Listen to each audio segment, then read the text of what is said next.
Here we go. But that brings us into a topic. You ready? Yeah, man. Brings us into a topic of aliens and UFOs. Hey. So we're here. We're no turning back now. So yesterday, we're recording as of July 27th. Yesterday, July 26th, there were hearings at Congress, U.S. House Oversight Committee had I think a few, not just one guy, but I think a few. I know there has been a few. Yeah. There's been a few different hearings, but I don't know if there were one or I know it was at least one. Anyway, they had a testimony from some witnesses that were basically, I guess you can call them whistleblowers in some sense, of just kind of talking about some That's of the things they call themselves. Yeah, I guess. So just kind of reporting on some things that they had seen while this guy was, I think, in the military. Long story short, there were some videos, some pictures that the government would identify as what they call UAPs, unidentified aerial something phenomenon. Yep. They changed it to be more PC for some reason because I guess UFO gets too much backlash. Well, it's just been used too much in Hollywood, so they probably just don't want to. But anyway, yes, they call them UAPs. But anyway, so there's been some evidence, quote unquote, whatever. And so we figured, why not jump into this discussion about aliens, UFOs? What are these things that we're hearing about? Some stories that people say they've had these experiences and whatnot. We're either going to get some new fans or they're going to turn us off right now. Yeah, it's probably freaking some people out. But just like, how do we deal with this as Christians? How does this fit into our biblical worldview? It's kind of how we want to deal with this. And so we'll say the man, Dave Grush, I believe his name was, one of the main witnesses at the hearing. He said things like there were recovered what they call non-human biologics, meaning that there were biological beings that were not human. But specifically that they had recovered body parts, which is, I think, what they mean by biologics. So that they had gotten non-human biologics, as in body parts or in some internal stuff of whatever body it is. They don't say alien because they don't want it, because that denotes the origin of where, like, oh, it must have not come from here. It's possible it did come from here. We just don't, it might be another being that we just didn't know about, that lives here on Earth. So anyway, they had recovered that. Apparently, again, his testimony, Pentagon, other government agencies believe he's lying. I don't want to get too deep into this. Just want to kind of set the context. And he's also said that there have been threats to him, to people that have whistleblowed. Whistleblowed, is that the okay? That have thrown this information out there. They haven't been exactly received well. Yeah. Obviously, government agencies don't really like that they're doing this. But it's been thrown out there to the public, and so we want to discuss it. And especially, again, like I said, as Christians with a biblical worldview, what do we do with this? You want to play the clip now, or? Let's discuss. We'll play a clip. So what Aaron's just mentioning is we listen to. Aaron's been trying to get me to listen to this podcast for the longest. I have been strictly not happening. They finally got me with the last episode of the season, so came perfect timing, obviously, with all this going on. But we're gonna rap about this a little bit, and then we're gonna play a clip at the end, because we think they honestly just did a great job of kind of teeing it up and hitting it out the park, of just kind of wrapping it all up in a bow. But Haunted Cosmos. Haunted Cosmos is the podcast. Yeah. So again, links in the show notes. So aliens, extraterrestrial beings.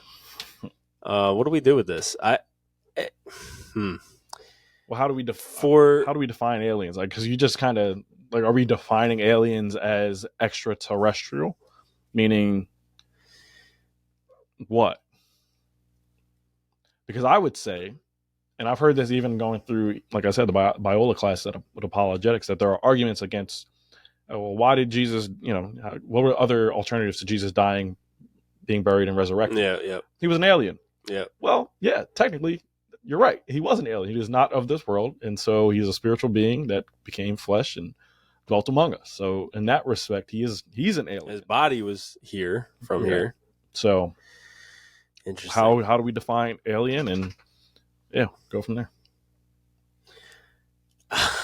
This is such a I'm so fascinated by this topic, but I still don't have all my thoughts together on it. It's relatively new for me jumping into this. Yeah. But Well, what were some of the conclusions we got from listening to Haunted Cosmos? Well, straight up that these are demons. Okay. And dun dun dun. So so I think the idea behind that is that there are well, let me first throw this name out here. Michael Heiser. Michael Heiser is a theologian who actually recently passed away from cancer. But for years, he studied in some areas that aren't usually touched by guys like him, credentialed, Hebrew scholar type guys. Yeah. And what he did a lot of work in was what he would call the unseen realm. Mm-hmm. He has a book called that. He has a documentary called that. We're going to post that link in the show note. Mm-hmm. It's a free documentary you can watch on YouTube, mm-hmm. The Unseen Realm. And again, I haven't fully read all his books and stuff like that, so I don't know all of his positions. But he does a lot of discussion around. There actually is a lot of scripture, especially Old Testament, that brings up interesting questions and conversations around what are these other like divine beings, these supernatural beings that seem to be mentioned a fair amount in scripture. Yeah. What are some different names for them? Well, obviously, demons is one name, but watchers is one. Mm-hmm. Yeah, and of course now I'm blanking. But obviously there's a lot of controversy around the Nephilim, mm-hmm. and the fallen angels, yep. And I think it's in Psalm in several places, but like a council of I forget the words, but council of divinity, council mm-hmm. of other beings. Yeah. What is that? Right. Council of heavenly beings might how it's said, but because you literally see God talking to Satan, and there's other spiritual Job, beings. Right? Like Job is literally some sort of crazy cosmic meeting, like God, Satan, some other back and forth between God and Satan. Yeah. What is that? Right. What do you do with that? Right. I mean, it's some crazy stuff. It's fascinating, mm-hmm. and I know that there are a lot of people who would have some pretty good answers. I just don't seem to have very conclusive answers at this point because I haven't really studied it too much. Yeah, I'll say the same. But I have got into it a little bit, and most of my getting into it is through listening to this podcast, Haunted Cosmos. Mm-hmm. And what's really cool about them is they always approach it from a biblical viewpoint, a biblical worldview. Mm-hmm. That's their whole point. Like they're just personally fascinated with this topic, right? But they're also like, I think one of them might even be a pastor, but they're like theologian guys, yeah. And so they want to know, how does this all work? Yeah, and what's really going on here? Yeah. To me, it's kind of one of those things like. Sort of similar, maybe I'm wrong, but sort of similar along the lines of the idea of miracles. Mm-hmm. A lot of people discredit the idea of miracles because a miracle is a supernatural thing. It's something outside of the natural world, right? Unnatural. So uncommon. For a miracle to happen, it has to be supernaturally pushed. Yeah. It has to be something supernatural. So, but one I think one of the strongest pushbacks I would have against somebody who is against miracles, I would say to them, okay, for miracles to not be true, every single claim of a miracle throughout all human history has to not be true. Mm-hmm. And at that point, you're talking about millions. Right. And okay, take away all the ones that are just hearsay. Mm-hmm. And break it all the way down to the 0.00001% of miracle claims that actually have like verified data and Evidence. credible evidence and credible witnesses and stuff like that. All of those you're also saying have to be false. Right. So bring it back to aliens. I would apply the same thinking to that, where there has been all of these thousands, millions, maybe, I don't know, but thousands of claims of weird UFO sightings, weird alien beings, or black hole wormholes, weird sightings of it just seemed like this didn't belong in this world, and then it went away, and then like creatures that are physical, but like they're not the normal creature. We haven't seen it before. And so I would apply that same thinking and say, okay, for these to not be a thing, all of these claims have to not be true. I can't say that. Right. I can't. I don't think there's no way that you could say that. Right. Just like there's no way that you could say that every single miracle claim is not true. Right. So we were saying then that as Christians, we don't necessarily have to have blinders on with this and say like, oh, they're just lying, because it's possible these people are having real experience. In fact, I think we would both agree there are real, most of the time, I think when people are saying this, especially again with a biblical worldview, I think these people are having experiences. Like this is a real thing that's happening. We would just explain it in a again biblical worldview, which would say, you even mentioned how again historically there all these, you mentioned all these kind of experiences in the Bible of like these spiritual realm beings existing almost in the same space as other humans. Like, what do you think that I'm thinking of Genesis, I think 19, when angels, like actual angels from God, went to go visit Lot's family, and the people in Sodom and Gomorrah wanted to have sex with them. Yeah. Like, what do you think they thought? Like, oh, aliens. Like, they probably were thinking like, oh, aliens. Like, now, they were so perverted that they wanted to have sex with the aliens. But again, like, these are experiences that happen throughout history. And I will say this, though. Let me make a point on that real quick, just while it's in my head. The society back then, ancient people were much more in tune with the spiritual world than we are, I think, because we're so materialistic. Yeah. So I think something like an angel like that situation showing up, I don't think that they would have seen it as like this absolutely insane, crazy thing like we think of as aliens showing up. I think to us, because we've been so indoctrinated with this materialistic worldview, that all of a sudden when something that seems to be from out of here comes in, we're like, holy crap, what's going on here?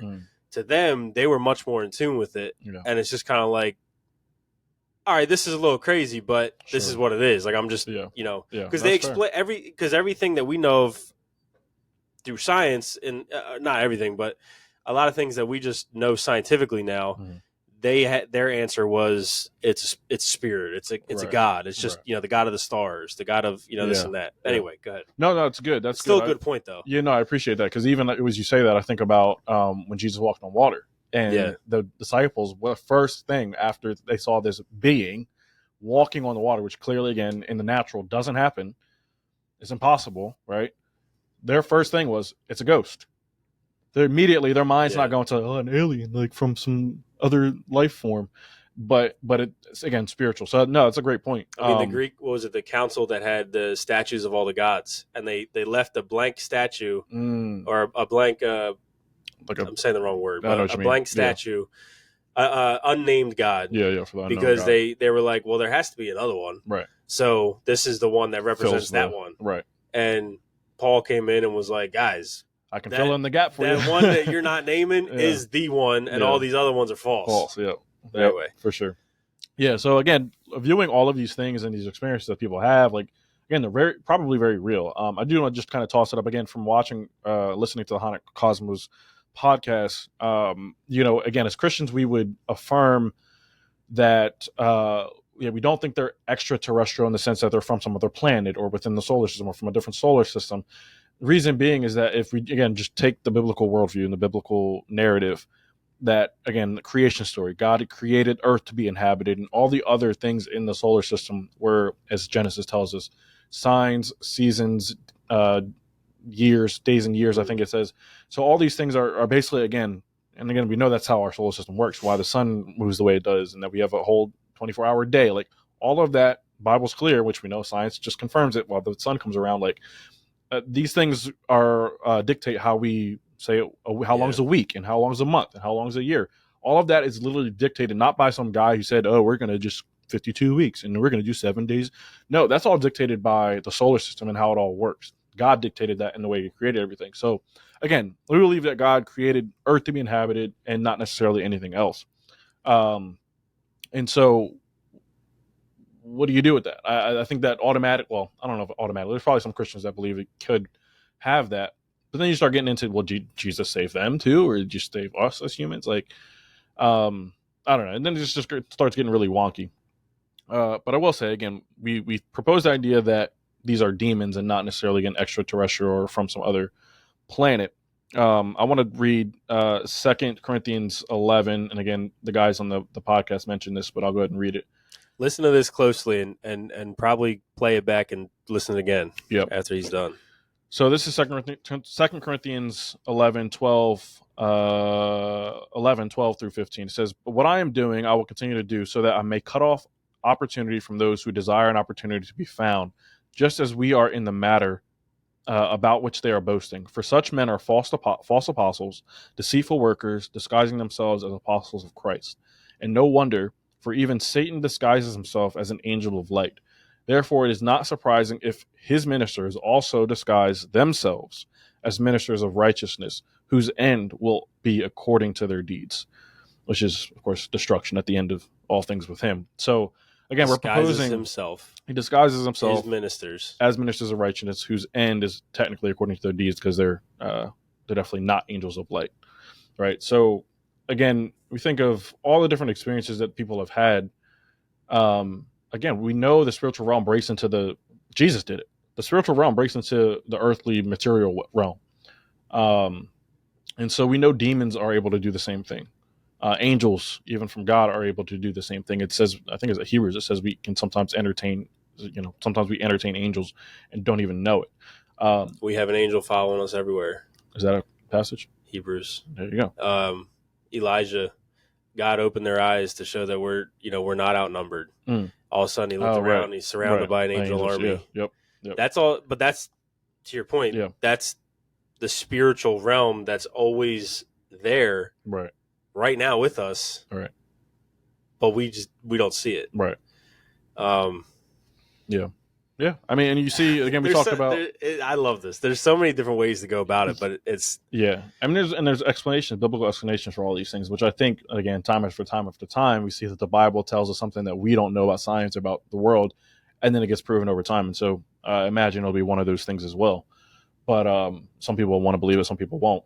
But even think about, you talked about the Nephilim earlier, and how, again, similar situation to Sodom and Gomorrah, where they wanted to have sex with the angels from the Lord, but in Genesis 6, I believe there were fallen angels that again had relations with human women, and then you had the offspring, and the result of that were the Nephilim. And so, again, spiritual beings break into this realm, like into this world, into the materialistic world. This is a thing. This is a biblical thing. And so, just be mindful. It doesn't have to derail your entire faith or your worldview if there are these other beings that aren't human, and it doesn't have to derail anything. Like, it still fits in the biblical worldview. And again, I would argue that this is, again, Bible being our guide and our authoritative truth. I think this explains these things more than Congress and scientists and so on can try to do so. I do want to read this last one. I'm really resisting the urge to go down some major rabbit trails that I want to right now, but I don't think I'm going to do that to you. Where did I start with here? So I'm going to read 2 Thessalonians 2, first several passages here. We'll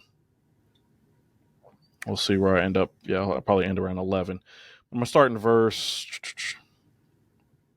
3. Again, 2 Thessalonians chapter 2, starting in verse 3. It says, "Let no one in any way deceive you, for it is let me give you some context first. So we're going to talk about a man of lawlessness here who is likely an antichrist kind of figure. I don't know if it's the antichrist. I have to study in a little bit more here. But definitely talking about somebody from Satan's army, if you will.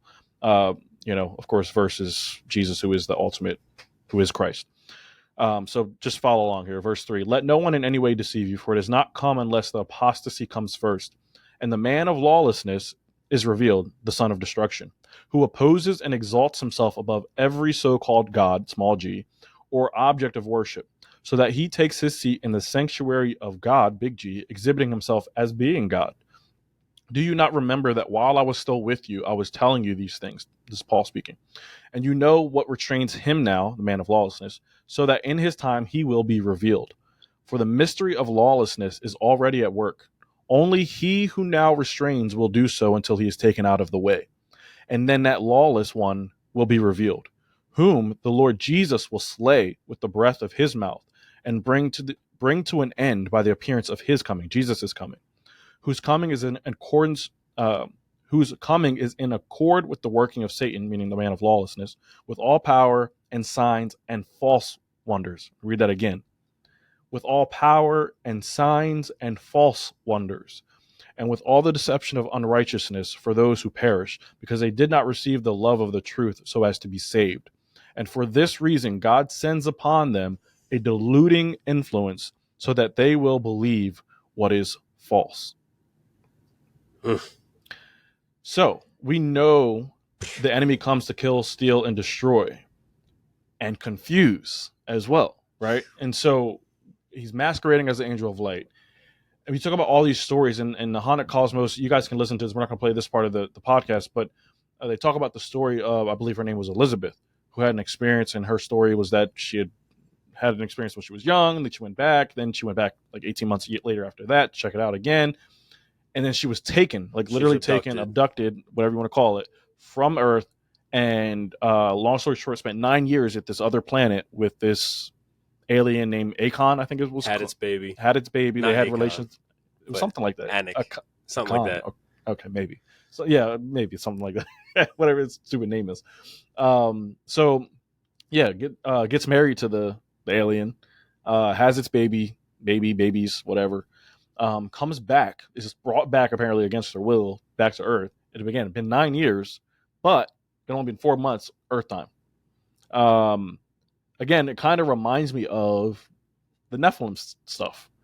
Like again, I don't know, this whole perversion with like angels and humans having sex. I don't know what's going on there, but it seems to be a thing. But it does fit like a pattern, and it just is interesting to me because that does fit the same pattern. Don't get me wrong, she's probably a loony, but who knows? You don't know. Yeah, I mean, you don't know. Can we really say that? Like, I don't. And you even think about like how scriptures talk about 1,000 days in his course is 1 day on earth, right? And so the whole 9 years for like somebody who's, I don't know if she has a biblical worldview or not. I don't know if she grew up in church. I don't know if she has these kind of like things in the back of her mind to kind of apply to it. But I mean, some of those things do kind of pique your interest in like, well, like maybe there's some truth to it. Again, if it happened in Genesis 6, Genesis 19, if it happened, who's to say it's not still happening? So, again, these are all power, false signs and false wonders, right? So we're all looking now, like, again, hearings in Congress, like, oh, we saw this and we saw that. Oh, it's non-human biologics. Oh, da, da, da. Again, they're preparing the confusion for something. And I think we've talked about before, again, like it sets it up perfectly for the rapture, and because the scriptures does talk about those even after the rapture still won't believe and will say we'll bring some excuse again, some false excuse. It's just kind of preparing itself for this. Well, it was just a mass alien abduction, right? Like it's literally the Bible's playing out before our eyes. So it always does. It always has, and always will. So, should I play a clip? Yeah. So we're gonna go ahead and play this clip from Haunted Cosmos. Again, we're gonna have the link in the description. Shout out to those guys. This is just so good. Everything we just said kind of packaged into. They sum it all up in a way better fashion than we have, and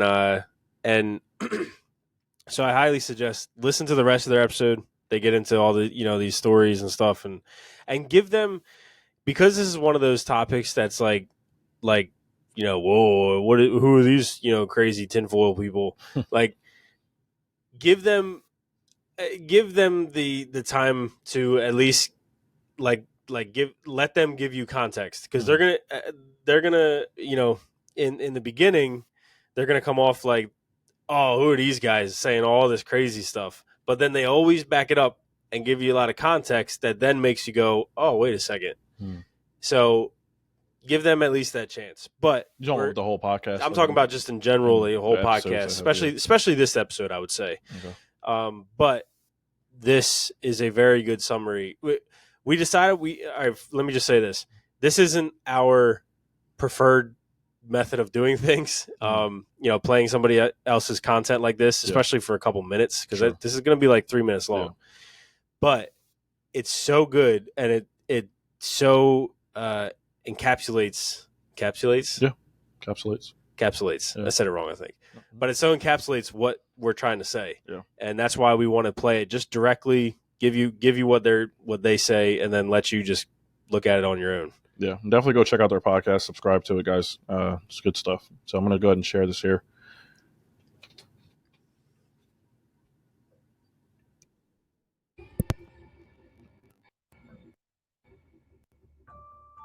In a biblical worldview, we don't expect alien life to exist. The Bible tells us Earth was formed to be inhabited, and the other celestial bodies were created for signs, seasons, days, and years. It was to Earth that Jesus came to save us, not to another planet to save another race of beings. Many have been taught that life arose on this planet spontaneously and evolved into complex organisms. If it happened here, they believe, surely it could happen elsewhere in the universe. Some believe that these space beings, aliens, hold the key to health and eternal life. An excerpt from an article at answersingenesis.com. If you've listened to other episodes of this show, you can probably guess our stance on the subject of alien encounters and the UFO phenomena. Are all of these stories true? No, people lie. But some of them? We think so, yes. We do think people have seen strange things in the sky. We even think there are a few cases of abduction that are extremely compelling. So what do we make of it? Because we also agree with that quote from Answers in Genesis. We don't expect to see alien life, or at least not in the way the materialists want us to. Consider this passage from the Holy Scriptures. Quote, "And I will keep on doing what I'm doing in order to cut the ground from under those who want an opportunity to be considered equal with us in the things they boast about. For such people are false apostles, deceitful workers, masquerading as apostles of Christ. And no wonder, for Satan himself masquerades as an angel of light. It is not surprising then if his servants also masquerade as servants of righteousness. Their end will be what their actions deserve." That's from 2 Corinthians chapter 11, verses 12 to 15. If we don't expect to see alien life, then why does it seem at times as if we do? Our answer is relatively boring, actually. We think they're demons. That's what people are seeing, demons. Fallen angelic beings set on deceiving, killing, destroying, and generally continuing their war against the throne of God. No, these beings are not what popular culture considers them to be, organic life forms of a highly advanced, extraterrestrial race, traveling to other planets and galaxies using technological innovations so far beyond our current understanding that they're virtually magical. In the Old and New Testament, we're given countless examples of how active the spirit world is. We just usually can't see it. Think of Elisha praying for the eyes of the son of the prophets to be opened, so that he could see their city defended by legions of angels who had the appearance of fire. Consider Daniel's account of angelic watchers in Daniel 4, standing beside the thrones of the kingdoms of men, decreeing their ends. Think of the divine counsel spoken of in Job and the consequences of those meetings on Job's life. What if sometimes, however infrequent, we do get a glimpse into this unseen world? What if men do encounter the very beings Paul warns the Corinthians against? We believe this to be the case. And because it is the case, men ought to be on guard against the schemes and deceits of the enemy. In tonight's episode of Haunted Cosmos, we have a warning for you. Examine their messages. Look carefully to the quote gospel carried by these supposedly alien beings. If you do that, if you look at the messages people reportedly receive in these encounters, you'll find that they are anything but the friendly advice of a new species of sentient life, kindly neighbors from the star system next door. No, These messengers are evangelists, and they come with gospel, false gospel. Their message tips their hand. Their message reveals devil's scales hiding behind alien features.